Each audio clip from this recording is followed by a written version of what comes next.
The stars outside the observation window were cold and distant. Admiral Park stood with his hands behind his back, watching the ships come and go from Prime. The space station was busy today. Hundreds of vessels from dozens of species passed through its docking bays every hour. Trade ships, passenger liners, diplomatic cruisers. All of them moved with purpose, carrying goods and people across the galaxy. Park was an old man now. His hair had turned gray many years ago and deep lines marked his face, but his eyes were still sharp, still watching everything. He had served in the Earth fleet for 40 years. He had seen things that would give most people nightmares, but today he simply watched the stars and waited. The door behind him opened with a soft sound. Lieutenant walked in and stood at attention. She was young, barely 30, with short black hair and a serious expression that never seemed to leave her face. "Admiral," she said, "the delegation has arrived. They are waiting in conference room 3. Park did not turn around. "How many of them?" "5. Their leader is a commander named. He requested to meet with you personally." "Did he say why?" "No, sir, but our intelligence reports suggest they have been watching our trade routes for months. They may want to discuss opportunities." Park finally turned. There was a small smile on his face, but it did not reach his eyes. "Opportunities? Yes, I imagine they see many opportunities when they look at us." He walked toward the door and fell into step beside him. The corridors of the UES Harmony were clean and quiet. Crew members nodded respectfully as their admiral passed. The ship was old, one of the first vessels humanity had built after joining the Galactic Concord 120 years ago. Its weapons were outdated. Its shields were weak by modern standards. At least, that was what everyone believed. Had seen the classified files. She knew the truth, but she also knew that some truths were dangerous to speak aloud. "Sir," she said quietly as they walked, "may I ask you something?" "You may." "Why do we pretend to think we are weak? Everyone thinks we are weak, but we both know." Park raised his hand and she stopped speaking immediately. He did not look angry, only tired. "Lieutenant, do you know why wolves sometimes pretend to be sick?" Frowned. "No, sir." "Because a sick wolf is not a threat. Other animals ignore it. They focus on bigger dangers. And when the time comes, the sick wolf is standing right beside them and they never saw the teeth until it was too late." He paused at the door to conference room 3. "We are not pretending to be weak, Lieutenant. We are choosing not to be strong. There is a difference." Before she could respond, the door opened. There were tall creatures, nearly 8 feet, with gray skin covered in thick scales. Their eyes were yellow and cold like the eyes of reptiles. They wore armor even during diplomatic meetings as if they expected a fight at any moment. Perhaps they did. They had built their empire through war. They had conquered 7 star systems in the last century. They respected only strength. Commander stood at the center of the room. He was larger than the others, with scars across his face that spoke of many battles. When he saw Park, his thin lips twisted into something that might have been a smile. "Admiral Park," he said. His voice was deep and rough. "Thank you for agreeing to meet with us." "The Concord encourages diplomacy between all member species," Park replied calmly. He gestured to the chairs around the table. "Please sit. Would you like some tea?" Laughed. It was an ugly sound. "Tea? Yes, I have heard that humans enjoy their little rituals. Drinking hot water with leaves in it. How charming." Park poured the tea himself, his movements slow and careful. "It helps me think, and it reminds me of home." "Home?" Sat down heavily, his armor scraping against the chair. "Your home world is very far from here, Admiral. A small blue planet with too much water and not enough resources. I have studied your history. Your species spent thousands of years killing each other over tiny pieces of land. And now you travel the stars, trading grain and medicine, building hospitals on distant worlds." He leaned forward. "Do you not find that embarrassing?" "I find it hopeful." "Hopeful?" Spat the word like it tasted bad. "Hope is for the weak. The universe rewards strength, Admiral, only strength. Perhaps you are right, Park said. He sipped his tea. They are certainly very strong. Your fleet is impressive. Your warriors are famous throughout the conquered. His chest swelled with pride. We have never lost a war. No species has ever successfully resisted us. That is quite an achievement. Stood near the wall, watching silently. She could see what could not see. The Admiral's calm was not submission. It was patience, but was too arrogant to notice. I will speak plainly, Admiral said. The High Command has noticed your colonies in the outer systems. They are poorly defended. Your ships are old and slow. Your soldiers are few. He smiled again, showing sharp teeth. We believe there could be benefits to a closer relationship between our peoples. Protection, perhaps, in exchange for certain resources. You want us to pay you to not attack us. I want you to understand your position. The conquered will not protect you. They issue statements and hold meetings, but they do not fight. If something were to happen to your colonies, no one would come to help. Park set down his cup. For a long moment he said nothing.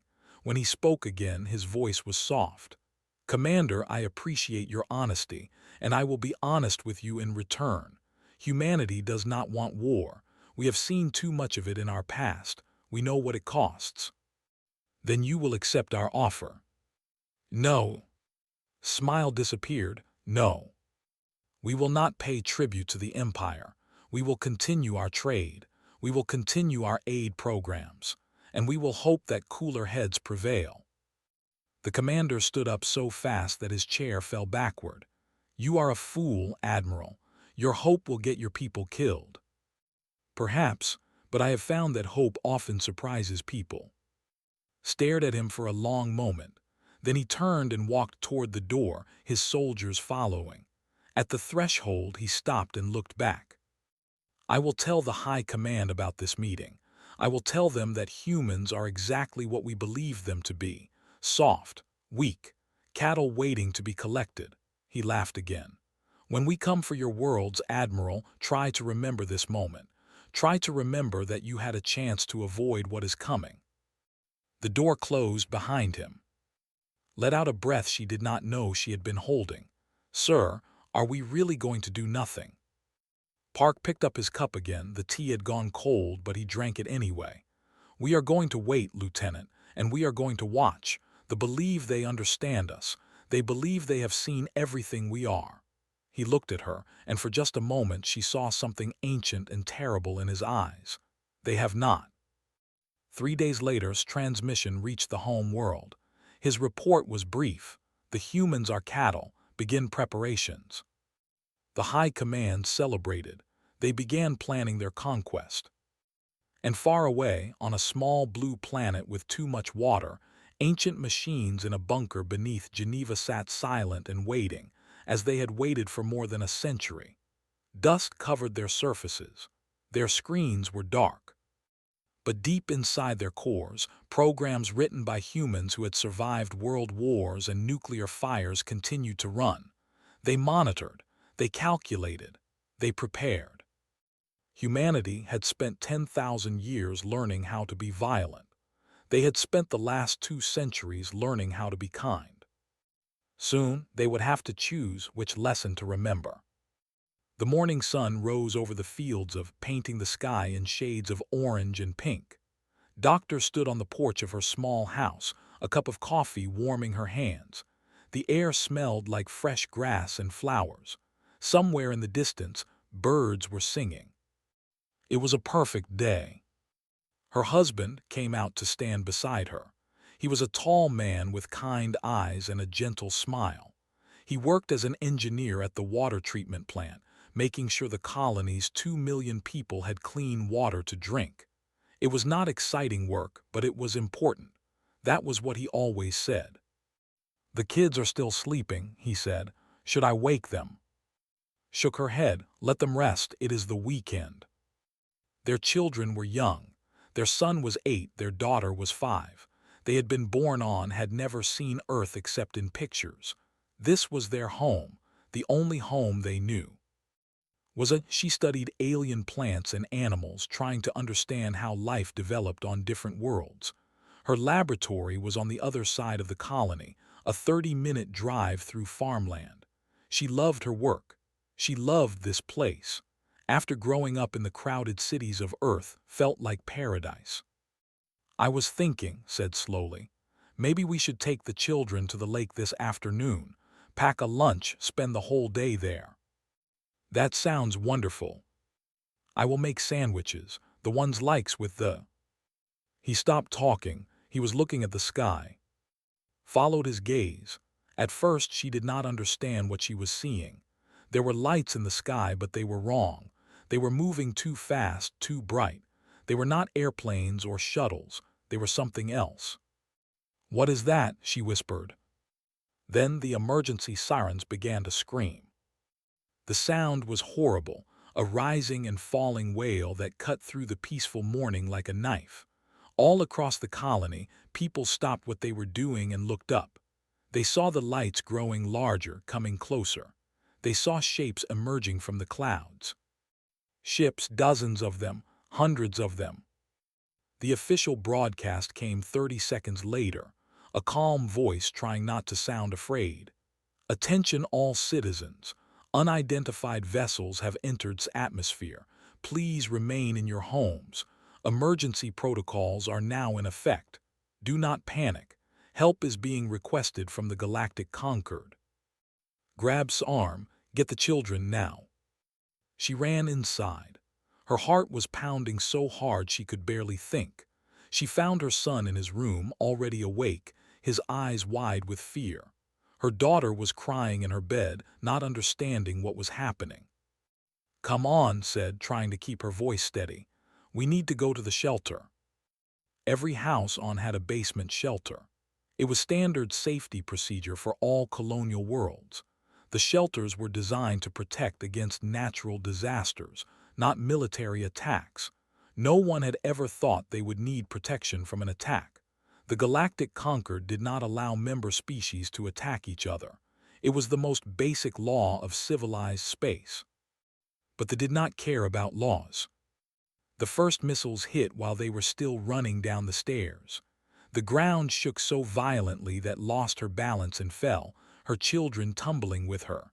Caught them, pulled them up, pushed them toward the shelter door. "Inside, get inside." The world outside had become a nightmare. Through the small window of the shelter could see the sky burning. Ships were firing down at the colony, their weapons turning homes and farms into ash. People were running through the streets, screaming, dying. There was no warning, no demand for surrender, no chance to negotiate. They were not here to conquer, they were here to destroy. "Why are they doing this?" whispered. "We never did anything to them, we never." An explosion nearby shook dust from the ceiling. The lights flickered and went out. In the darkness, her daughter screamed and would not stop screaming. Held his family close. "It is going to be okay," he said, but his voice was shaking. They both knew he was lying. The attack lasted for 12 hours. 12 hours of fire falling from the sky. 12 hours of the ground shaking and the world ending. Held her children and prayed to God she had stopped believing in years ago. When the orbital bombardment finally stopped, the ground troops came. Soldiers moved through what was left of the colony, searching for survivors. They were not taking prisoners. They were not looking for resources. They were simply killing everyone they found. Men, women, children, it did not matter. They laughed as they worked. They took pictures of the bodies. They celebrated. Heard them coming. Heavy footsteps on the broken ground above. Voices speaking in the harsh language. She pushed her children into the corner of the shelter, covered them with blankets and stood in front of them. "Stay quiet," she whispered. "Do not make a sound, no matter what happens." The shelter door was strong, but it was not designed for this. When they found it, they simply cut through the metal with their weapons. Light poured in, and with it came the smoke and the smell of burning. "Step forward, please," he said. "The children are young, they are innocent. If you must kill someone, kill me, but let them live." The soldier looked at him. It was wearing heavy armor, its face hidden behind a black mask. For a moment, it seemed to consider his words. Then it raised its weapon and fired. Fell, he did not make a sound. He simply fell and he did not move again. Screamed, she threw herself at the soldier, scratching at its armor with her bare hands. It was useless. That was too strong. It pushed her aside like she was nothing. It turned toward the corner where the children were hiding. Her son moved. He moved without thinking, putting himself between his sister and the monster. He was 8 years old. He was trying to be brave like his father. The soldier raised its weapon again. What happened next would haunt for the rest of her life. She could not stop it. She could not do anything except watch. And then she grabbed her daughter and ran through the broken door, ran through the burning streets, ran until her legs gave out and she collapsed in the ruins of what had been a school. She lay there holding her daughter, waiting to die. But death did not come. A transmission came instead, a voice crackling through the smoke and fire. The fleet was recalling all ground forces. The operation was complete. They had made their point. There was no need to waste more ammunition on cattle. The soldiers left. Their ships rose back into the sky and disappeared among the stars. Silence fell over, the silence of the dead. Did not know how long she lay there. Hours, maybe. The sun moved across the sky, hidden behind clouds of smoke. Somewhere far away, rescue ships were coming. Other human colonies had heard the news. Help was on the way. But for 2 million people, help had come too late. When the rescue teams found and her daughter, they were the 47,000th survivors they had located. Out of 2.4 million people, less than 50,000 had lived. The galaxy watched the footage in horror. The Galactic Concord called an emergency session. Diplomats expressed outrage. They issued statements. They demanded investigations. And in the ruins of her home, surrounded by the bodies of everyone she had ever known, held her daughter and stared at nothing. Her husband was dead. Her son was dead. Her world was dead. She should have died too. Sometimes she wished she had. Far away on Earth, the news arrived in the middle of the night. Officials woke presidents and generals, admirals and scientists. Emergency meetings were called. Arguments began about what to do, how to respond, whether to respond at all. But deep beneath Geneva, in a bunker that had been sealed for decades, something happened without any human input. An alarm began to sound. Screens that had been dark for 100 years flickered to life. Systems that had waited patiently through generations of peace began their startup sequences. Ancient weapons, built by humans who had survived the darkest chapters of their own history, began to wake. The universe had taught humanity a lesson it would never forget. Now humanity was going to teach a lesson of its own. Protocol Omega had begun. The room was silent. 20 people sat around a long table, staring at the screens that covered every wall. On those screens, images played on repeat. The burning fields of the bodies in the streets, the soldiers laughing as they killed. Fleet Admiral Ho sat at the head of the table. He was 70 years old, with a face like carved stone and eyes that had seen too much death already. He had hoped to retire soon, to spend his remaining years fishing and playing with his. Now he wondered if he would ever see peace again. "The final count is confirmed," said a young officer, her voice barely above a whisper. 2,353,000 dead, 47,000 survivors. "And the Galactic Concord's response?" Ho asked.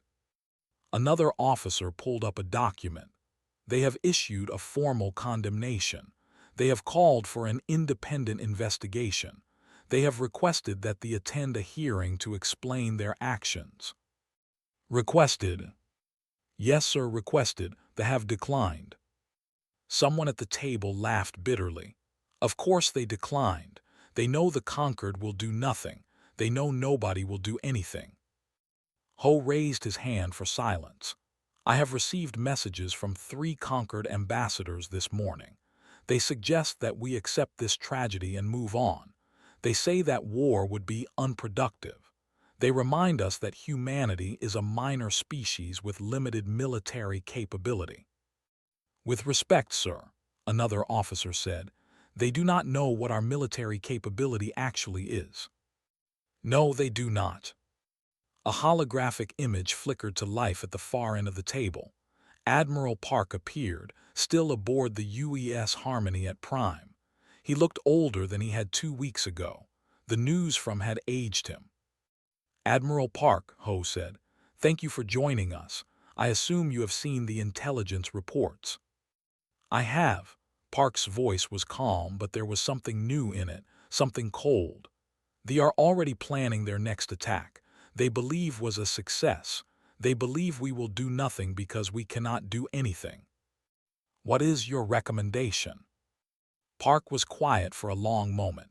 When he spoke again, his words were careful. 120 years ago, when humanity joined the Galactic Concord, our leaders made a choice. They chose to hide our true nature. They remembered our history, the wars, the weapons, the millions of our own people we had killed. They were ashamed. They were afraid of what the universe would think of us if they knew what we really were. He paused, so they hid it. They disguised our warships as cargo vessels. They sealed our weapons in underground bunkers. They told the galaxy that we were peaceful traders and humble farmers. And for 120 years that disguise worked. Other species thought we were weak. They left us alone. Until now, Ho said. Until now, Park nodded. They have forced our hand, Admiral. They have killed our people. They have shown the galaxy that they can do whatever they want without consequences. If we do nothing, they will come for more of our colonies. And when other species see that we are easy prey, they will come too. So what do you suggest? Park looked directly into the camera. I suggest we stop pretending. Ho leaned back in his chair. He had known this moment would come eventually. Every fleet admiral for the past century had known. They had trained for it. They had prepared for it. But none of them had ever wanted to actually face it. Protocol Omega, he said quietly. The room grew even more silent. Everyone knew what those words meant. Sir, one officer said carefully, Protocol Omega has never been activated. The diplomatic consequences would be enormous. Every species in the Concord would see us as a threat. They should see us as a threat, Park replied. We are a threat. We have always been a threat. We simply chose not to act like one. Ho closed his eyes. He thought about the pictures from. He thought about the children who had died. He thought about the 47,000 survivors who would carry those memories forever. He opened his eyes. Activate Protocol Omega. The order went out across human space at the speed of light. Within hours, everything changed. In orbit around Earth, a fleet of cargo vessels received encrypted transmissions. Their crews, who were actually naval officers in disguise, began powering up systems that had been dormant for decades. Outer hulls, painted with the logos of civilian companies, were released and cast into space. What remained underneath were not cargo ships. They were warships, dreadnoughts of a design that no alien had ever seen. At mining platforms throughout the solar system, similar transformations took place. What appeared to be simple resource extraction facilities revealed themselves to be weapons platforms, armed with technology that humanity had kept hidden since before they joined the Concord. And in the bunker beneath Geneva, the ancient machines completed their awakening. They transmitted activation codes to every human military installation in the galaxy. Weapons that had been sealed in vaults were unsealed. Ships that had been disguised were unmasked. Soldiers who had spent their careers pretending to be security guards received their true orders. Lieutenant stood on the bridge of the UES Harmony and watched her console come alive with information she had never been allowed to see before. Ship specifications, weapon capabilities, fleet positions. My God, she whispered. Admiral Park stood beside her. Now you understand. We have thousands of ships, real warships, and these weapons. She stared at the data. Dark matter cannons, gravity well projectors, things I have never even heard of. Things nobody has heard of. Things we built in secret, hoping we would never have to use them. Why turn to face him? Why hide all of this? With this fleet, we could have been the most powerful species in the Conquered. No one would have dared to threaten us. Park shook his head slowly. That is exactly why we hid it, Lieutenant. Do you know what happened the last time humanity had weapons like these and the willingness to use them? She said nothing. We nearly destroyed ourselves. The nuclear wars, the biological weapons, the artificial plagues. We spent centuries recovering from our own violence. He looked out at the stars. When we finally reached the stars, our leaders knew that we could not be trusted. Not yet. Maybe not ever. So they locked the weapons away and told themselves that they would only bring them out if there was no other choice. And now there is no other choice. No, there is not. All across human space, the transformation continued. Ships that had pretended to be slow revealed engines that could outrun anything in the galaxy. Shields that had seemed weak powered up to levels that should have been impossible. And everywhere, humans who had spent their lives acting meek and harmless began to remember what they really were. On Prime, alien merchants and diplomats watched in confusion and growing fear. The old, outdated UES Harmony had changed. Its hull seemed to shift and expand. Weapons emerged from hidden compartments. The gentle trading ship had become something terrible. An observer, stationed at the Prime to monitor human activity, sent an urgent message to his superiors. His transmission was short, because he did not have time to say more before the human ships blocked all outgoing communications. What he managed to send was this: they have been hiding everything. They have a real fleet. We need to warn the High Command. But the warning came too late. Park addressed his crew over the ship's communication system. His voice was steady, but filled with a sadness that everyone could hear. For 120 years we chose peace. We chose kindness. We chose to be the gentle giant that other species could laugh at without fear. We did this because we knew what we were capable of. We remembered our history and we were ashamed of it. He paused. But there are some crimes that cannot be answered with kindness. There are some evils that gentleness cannot fix. They have forced us to remember who we really are. They thought we were sheep. His voice hardened. Let us remind them what wolves look like. The human fleet began to move. 2,000 dreadnoughts, 10,000 support vessels, weapons that could crack planets and shields that could stop stars. For 120 years, humanity had worn a mask. Now the mask was off, and the universe would learn to be afraid.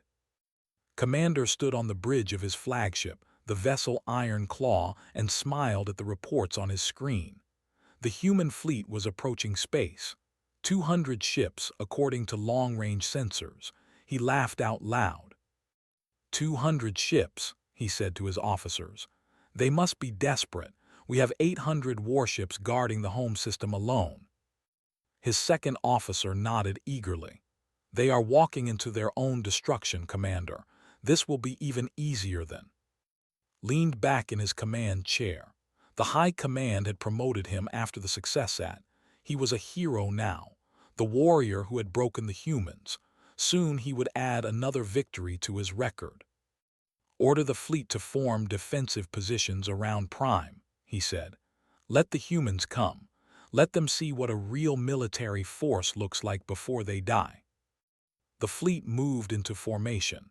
800 warships, each one massive and heavily armed. They had never lost a battle in their history. They had conquered 7 star systems through pure military strength. The humans were insects coming to challenge giants. The first human ships appeared at the edge of the system. Watched them on his tactical display, counting them as they emerged from faster-than-light travel. 100, 200, 300.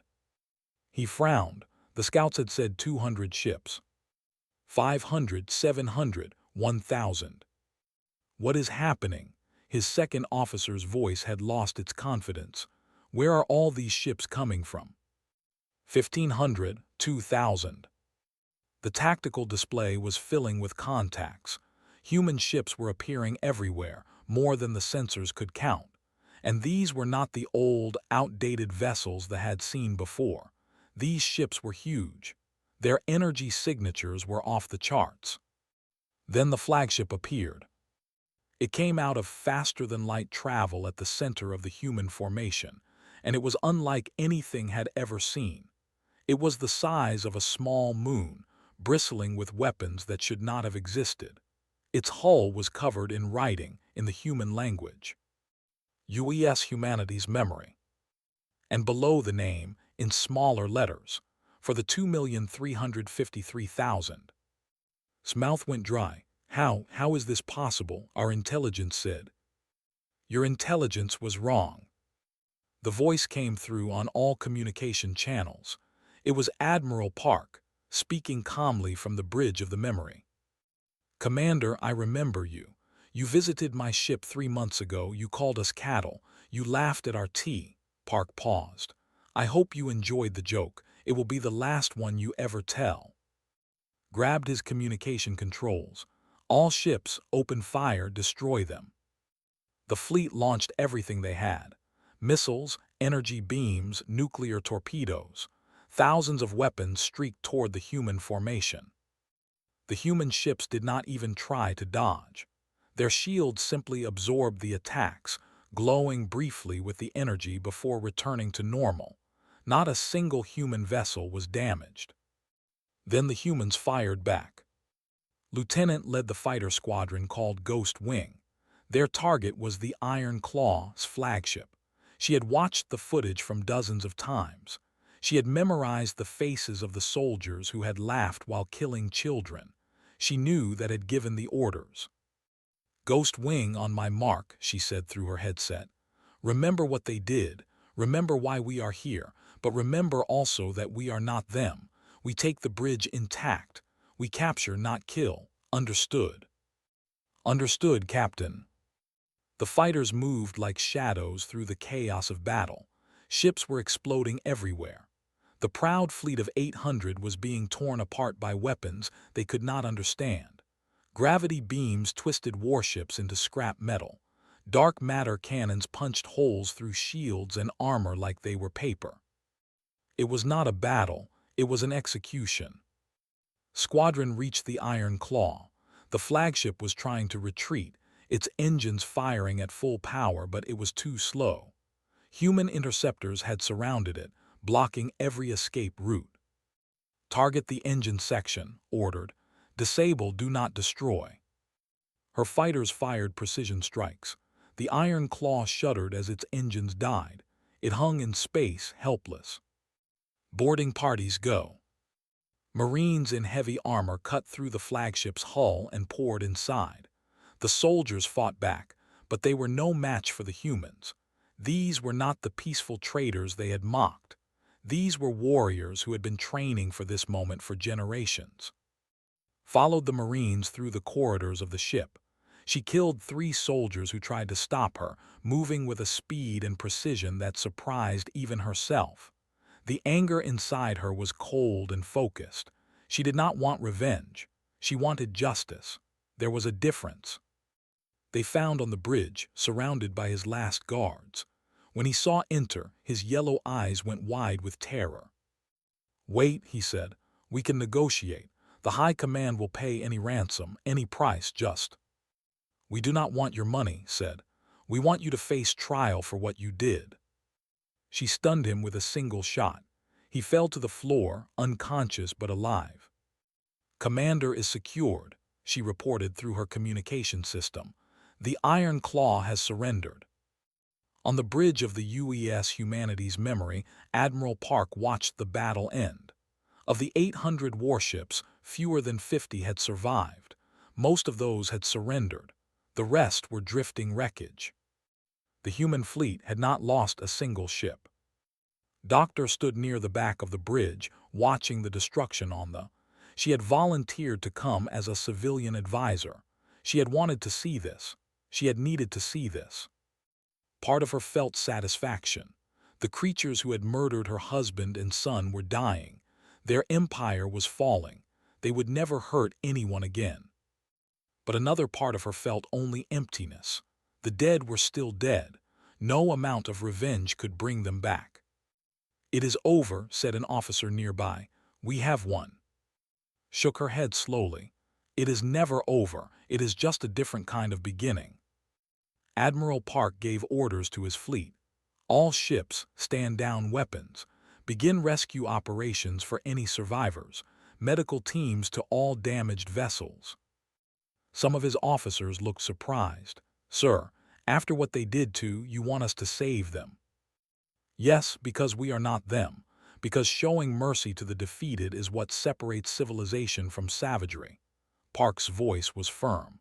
"We came here to end a threat, not to commit genocide. If we kill helpless survivors, we become exactly what we were fighting against." The orders went out. Human ships began pulling survivors from the wreckage. Medical teams treated wounded enemies. Food and water were distributed to captured soldiers. The prisoners could not understand it. They had expected death. They had expected torture. Instead, the humans gave them blankets and medicine and treated their injuries. Woke up in a cell on the memory. When the guards brought him food, he refused to eat it, certain it was poisoned. When nothing happened, he ate it anyway. It was good food, better than military rations. Admiral Park came to visit him. "Why?" asked. His voice was hoarse. "Why did you hide? Why did you pretend to be weak for so long?" Park stood outside the cell, his hands behind his back. "Because we were afraid." "Afraid of us? You could have crushed us whenever you wanted." "No, we were afraid of ourselves." Park met the eyes. "You wanted to know why we hide our weapons and pretend to be harmless. Because we know what we are capable of. We have seen it. We lived it. For thousands of years, we killed each other in ways that would make even the sick." He stepped closer to the cell. "We hid our strength because we did not trust ourselves to use it wisely. We buried our weapons because we were terrified of what we might become if we used them. And we chose to be kind, to be gentle, to be helpful, because we were trying to prove to ourselves that we could be better than our ancestors." Was silent. "You asked me once if I found our history embarrassing. I do, but not for the reasons you thought. I am not embarrassed that we used to be violent. I am embarrassed that we are still capable of it." Park shook his head. "Today we killed hundreds of thousands of your people. We did it because we had no choice, and we will carry that weight forever." "You regret winning." "I regret that winning was necessary." Park turned to leave. "You will stand trial for what you did at. The dead deserve justice. But after the trial, you will live, because death would be too easy for you. I want you to spend the rest of your life knowing that the cattle you laughed at destroyed everything you ever built." He walked away, leaving alone with his thoughts. The war was over. The empire had fallen in a single day. And humanity, for the first time in 120 years, had shown the universe its true face. 1 year had passed since the Battle of Prime. The galaxy had changed in ways that no one could have predicted. The empire was gone. Its military had been dissolved. Its leaders had been tried and convicted of war crimes. Its colonies were now under humanitarian supervision, receiving aid and education instead of military rule. Doctor had volunteered to lead the reconstruction effort on the. Many people had thought she was crazy. Why would a survivor want to help the species that had murdered her family, but had her reasons? She stood in a small classroom, surrounded by children. They were young, barely old enough to understand what had happened to their empire. They looked at her with fear in their yellow eyes. They had been told that humans were monsters who had destroyed their people. "I know what you have heard about us," said softly. "I know you are afraid, but I want to tell you a story." The children said nothing. They watched her like prey watching a predator. "A long time ago on a planet called Earth, Humans were very much like we were strong, we were proud, we believed that power was everything. Sat down on a small chair so that she was at their eye level. We fought wars over land, over resources, over ideas. We killed millions of our own people. We built weapons that could destroy entire cities in seconds. One of the children, a small female, spoke up. You were like us. Yes, we were exactly like you, and we nearly destroyed ourselves because of it, smiled sadly. But then something changed. We started to learn. We started to understand that strength without wisdom is just cruelty. That power without mercy is just tyranny. We made mistakes. Many, many mistakes. But slowly, over centuries, we became better. Why are you telling us this? Another child asked. Because I want you to know that change is possible. Your empire made terrible choices. Your leaders ordered terrible things. But that does not mean you have to be like them. You can choose to be different. You can learn from their mistakes and build something better. The children exchanged glances. They did not fully understand, but they were listening. That was a start. Later that day, walked through the streets of the capital. It was strange to be here, walking freely among the species that had killed her husband and son. Sometimes the anger returned, sudden and sharp. Sometimes she saw a soldier and her hands would shake with the urge to hurt them. But she had made a choice. She would not let hatred define her. She would not become the thing she was fighting against. Her daughter was waiting at home. She was 6 years old now, and she remembered little of the attack on. That was a blessing. She played with children in the neighborhood, sharing toys and games, not understanding why the adults around her seemed so tense. Mama said when returned, "Can my friend come over tomorrow? Her name is Tally. She says she has never seen human food before." Hesitated for only a moment. "Of course she can come. I will make something special." Far away, in the great hall of the Galactic Concord, Admiral Park stood before representatives of every species in the galaxy. They watched him with a mixture of fear and respect. The news of what humanity had done to the had spread everywhere. Everyone now knew that the gentle traders and peaceful farmers had been hiding the most powerful military force in known space. "I am here to propose a new charter for the Concord," Park said. His voice echoed through the massive chamber. "For too long, this organization has been powerless. It issues statements. It holds meetings. It expresses concern. But when a species commits atrocities, the Concord does nothing." Murmurs spread through the crowd. Several delegates looked uncomfortable. Should never have happened. 2.5 million people died because no one was willing to stop no one was willing to take action. Everyone was too afraid of conflict to stand up for what was right. He paused, letting his words sink in. Humanity has the power to change this. We have shown what we are capable of. With our fleet alone, we could conquer this entire galaxy if we chose to. Park shook his head. But we do not choose that. We have spent a century hiding our strength because we did not trust ourselves to use it wisely. Now we must trust ourselves, and we must trust all of you. He held up a document. This is a proposal for a unified peacekeeping force, not controlled by any single species but led jointly by all members of the Concord. This force will have real power, real authority. When atrocities happen, it will respond. When the innocent are threatened, it will protect them. One of the alien delegates, a tall creature from a species that had always avoided conflict, spoke up. "And why should we trust humanity with this power? You have hidden from us for over a century. You have shown that you can destroy entire fleets in hours. What is to stop you from turning on us?" Park met the delegate's eyes. "Nothing. Nothing is stopping us except our own choice. We choose not to conquer. We choose not to dominate. We choose to share power instead of hoarding it." "But why?"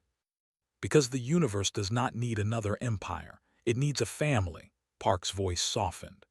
"We learned that the hard way, through centuries of blood on our own small planet. We nearly destroyed ourselves with our violence. When we finally reached the stars, we swore we would do better.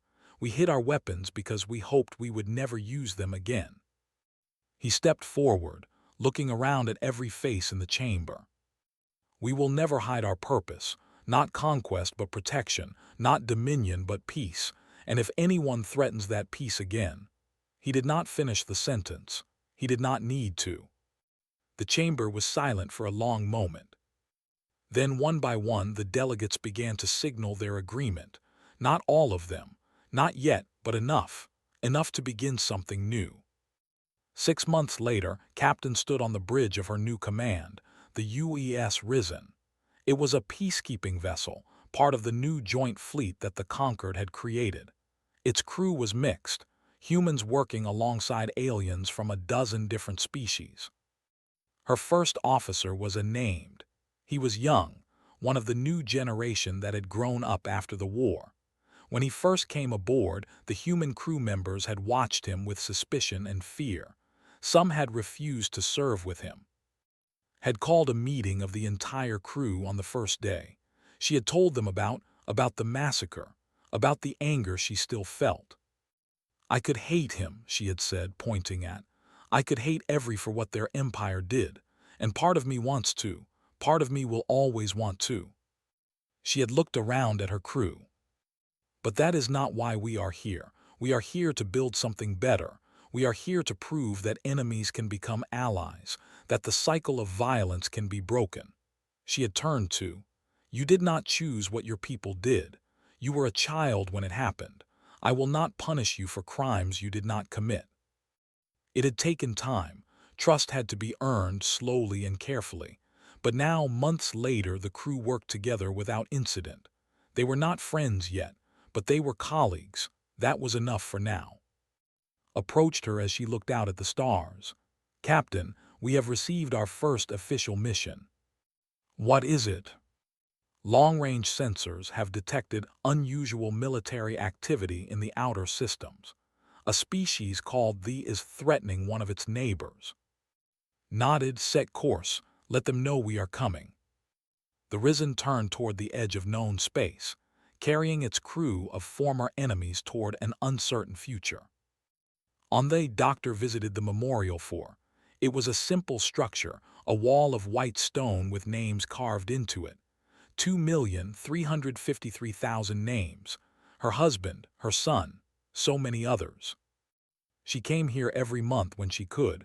She brought flowers. She stood in silence. Was with her today, holding her hand. Mama said quietly, are you sad? Looked down at her daughter. Yes, I am always sad when I come here. Then why do you come? Because it is important to remember. The people whose names are on this wall, they are gone. Nothing can bring them back, but we can make sure they did not die for nothing. We can build a universe where this never happens again. Thought about this for a moment. Is that why you helped even though they hurt us? Knelt down beside her daughter. Yes, because hurting them back would not fix anything. It would just create more hurt, more pain, more walls like this one with more names on them. She touched the stone gently. We did not become monsters, she whispered. I hope you are proud. The wind blew softly across the memorial. Somewhere in the distance, a bird was singing. Life continued as it always did in the shadow of death. And somewhere in a council chamber on a world that humanity had never visited, a warlord was planning conquest. His soldiers were strong. His weapons were powerful. He dreamed of empire and glory. His advisor burst into the room, pale with fear. Sir, we have a problem. Human ships have been detected at the edge of our territory. The warlord went still. He had heard the stories. Everyone had heard the stories. The cattle who turned out to be wolves. The gentle traders who shattered the mighty in a single day. He looked at his plans, his grand dreams of conquest, his beautiful maps of territory he had meant to claim. Then he looked at his advisor. Cancel everything, he said. Humanity remembered, and the galaxy had learned to remember too.